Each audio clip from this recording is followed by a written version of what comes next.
Thank you for joining ComForCare and At Your Side Home Care for this informative Dementia-Wise webinar, which describes what brain functions are preserved the longest when dementia is present.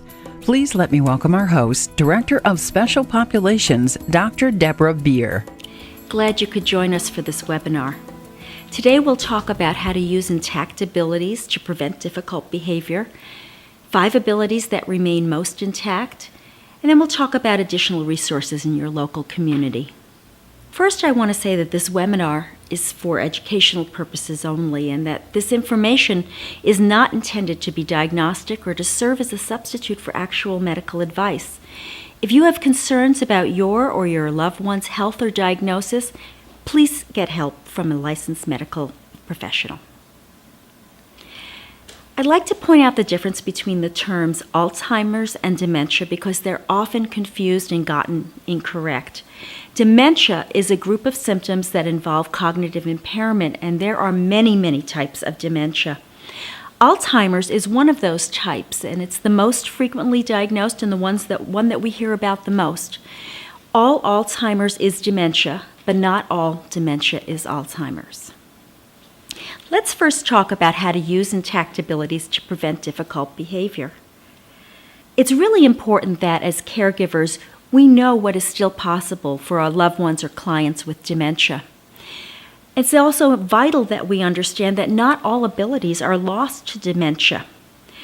We know that there are functions that remain the longest, and we can engage those and stimulate the person through those functions. And this helps those abilities remain intact for as long as possible because if you don't use them, you lose them. So we want to engage them in what they're still capable of doing. If we're not aware of what's still possible, we may be doing too much for the person or doing the wrong things for the person. And when we do too much for them, this causes them to decline faster, and it also increases their feelings of dependence and frustration that they can't do things for themselves. It also results in increases in difficult dementia behavior. We also know that with dementia, people may not be able to do activities on their own without help. They can't sequence tasks. They don't know where to start, how to continue a task, or how to finish the activity without our help. And friends and family often stop talking to them and stop visiting them because they don't know how to interact with them. They really need and they really appreciate a good level of stimulation and engagement because boredom always breeds difficult behavior. It's like Goldilocks and the 3 Bears. We want to give not too much, not too little, but just the right amount of engagement and stimulation and activity. And we gauge that we've hit the right place because we look at their behavior and mood. If we have too little or too much, then we see irritable, angry, agitated, withdrawn, or upset people. When we get it just right, they're happy, they're peaceful, engaged, and they're better focused, and they function better too. Let's look at 5 abilities that remain intact the longest with dementia. Now, when we're looking at intact abilities, we want to realize that this is really a wellness approach. Mainstream medicine focuses on pathology, which means what's wrong, what's the diagnosis, what's lost, what's not working. Wellness focuses on the whole person, including what's still possible and what's needed. Wellness is a very different approach and perspective, and it takes a little while to get your head around it and to see through the lens of wellness. So keep at it. And keep working with it. I think it will become clear to you over time. It's important to acknowledge that each person is different, regardless of what kind of dementia they have. Their intact abilities are going to vary person to person, as they do with you and I, based on our strengths and talents, as well as our deficits. The 5 we'll talk about, the 5 intact abilities, are generalizations, and they're going to be different with each person.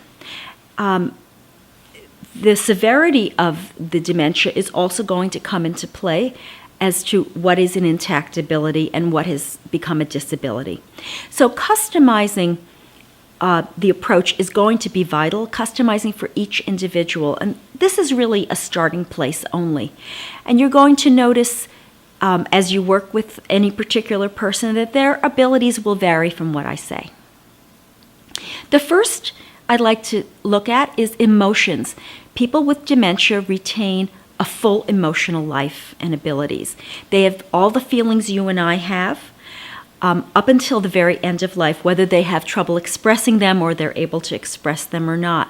Their emotions are generally harder to control, but we can accurately read their emotions. We can tell if they're happy, sad, frightened, and it will be just like reading the emotions of any other person, and they read our emotions back. In fact, they become intense observers of our emotional state, and they may know how we feel better than we realize ourselves.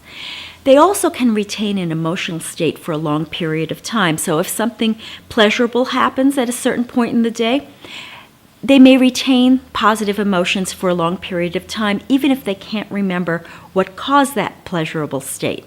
And the same thing with traumatic incidences. They will remember being traumatized. They'll remember the state of being traumatized, even though they don't remember the original trauma. And they can also accurately recall and associate past emotional states with a person, place, thing, or situation. Part of what we want to do is help the person with dementia experience more positive emotions. That means that as caregivers, we only bring the emotions into the room that we want to see reflected back to us, and often in a magnified state. So we don't want to bring our negative emotions or body language into their sphere, because we're going to see those reflected right back to us. What we do want to do is listen to how they feel and let them know that we understand and respect their feelings. Just like anyone, just like you and I, they will enormously benefit from that sense of being understood. And that alone can prevent difficult dementia behavior before it begins. The second intact ability is that people with dementia maintain their personal preferences until the very end of life. And like you and I, those preferences may change over time. We shouldn't get frustrated when we see that what worked last week doesn't work this week, that it's worth exploring how their preferences have changed. Like you and I, it makes us very happy, and it makes them very happy when our preferences are respected and met. They'll be more peaceful, and they'll feel more respected and more in control. So we want to learn each individual's personal preferences for how they like their personal care, the types of activities, their food, how they like their environment. And if it's safe and possible and reasonable and not too crazy making, we want to fulfill those preferences on a consistent basis. It will create a bond of trust, and it will make them much happier. And we do not want to directly violate their personal preferences. Even if we can't fulfill them, we don't want to do the opposite of what they prefer. And we don't want to be choosing what's most convenient for us as the caregiver, what we like, because that often is going to bring about difficult dementia behavior. The third intact ability is that they need and want to communicate. In fact, as human beings, we all have a deep need to communicate. And we shouldn't be confusing their inability to communicate with their still existing need to do so. We have to remember that communication isn't just about speech and language. Communication includes any and all types of expression. So it can be body language, it can be tone of voice, it can be movement, it can be often difficult behavior. Sometimes difficult behavior is all that they have left to communicate with when language has failed them. And it's up to us to take a step back and try to figure out, what is this difficult behavior trying to communicate to us? So it's important as caregivers that we keep speaking to and with people with dementia, even as their ability to understand and use language declines. We don't really know exactly how much they understand of speech, because they have problems with communicating back to us. We need to understand their nonverbal communication as well as they understand our nonverbal communication. And as we care for them, we want to add meaningful gestures and touch that helps them understand. And we want to make sure that our gestures, like the ones I'm making right now, which actually don't explain what I'm saying, though they are emotive and expressive, they don't actually clarify the meaning of what I'm saying to someone with dementia. The fourth intact area is their oldest memories. We see this a lot in Alzheimer's disease, that short-term memory over time has decayed and perhaps is non-existent, but those old memories are intact and solid. Those are the stories that they tell over and over again in great detail. And they range to about the ages of 8 to 20. That's approximate, but that's an area that often that long-term memory is intact.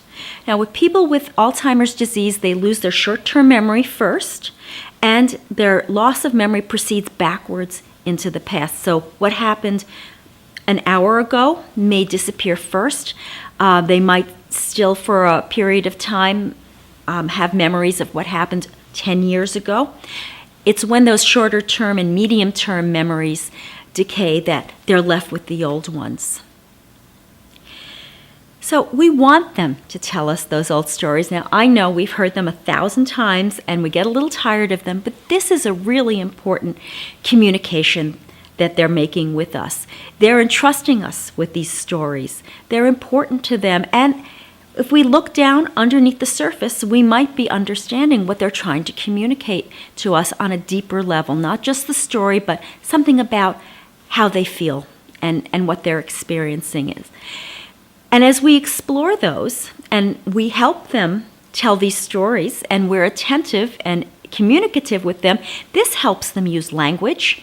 It helps them use memory, and this is beneficial for them.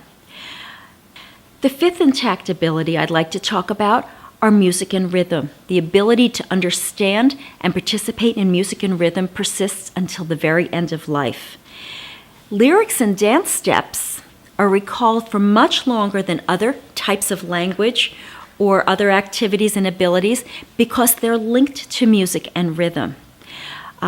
Music connects all of us with joy, with many emotions, with our relationships, with pleasure, with emotion and memories. You know how when you hear a song you haven't heard for a very long time, it brings up not just the lyrics, which you may be surprised to remember, but the feelings and the memories of what was going on when that song was more central in your life and was playing on the radio all the time. Studies show that people with dementia respond to the music until the very end of life. They may not have the capability of visibly responding to us, but we see it in their vital signs when music is present or absent. Our Joyful Memories program, which delivers therapeutic music, is very powerful, and this is why we include it with our dementia care. So as caregivers, we can bring favorite, familiar, happy music, quiet music to calming the person with dementia. And if we want to energize them and get them moving, let's say we want to get them out of bed and we want to get them to their physical therapy appointment, we can play familiar, favorite, upbeat music to rouse up their energy. And we can bring music into any and all activities to help set and maintain a good mood. And we can create wonderful, positive emotions through music. It's very powerful and effective. In fact, it's much more effective than medications for difficult dementia behavior. Let's look at additional resources in your local community. If you're a family member of someone with dementia or a healthcare professional that manages dementia care, caregivers, or families dealing with dementia, our offices can assist with strategies and solutions to your dementia care challenges. Contact your local ComForCare or At Your Side home care office to ask about our dementia care services. And if you'd like to learn more about DementiaWise or dementia care best practices, there are many aspects of DementiaWise we haven't covered in this program. Look for DementiaWise presentations and family caregiver support groups in your local area, or sign up to receive free information about dementia care and other topics by visiting ComForCare.com or AtYourSideHomeCare.com. Thank you so much for joining us.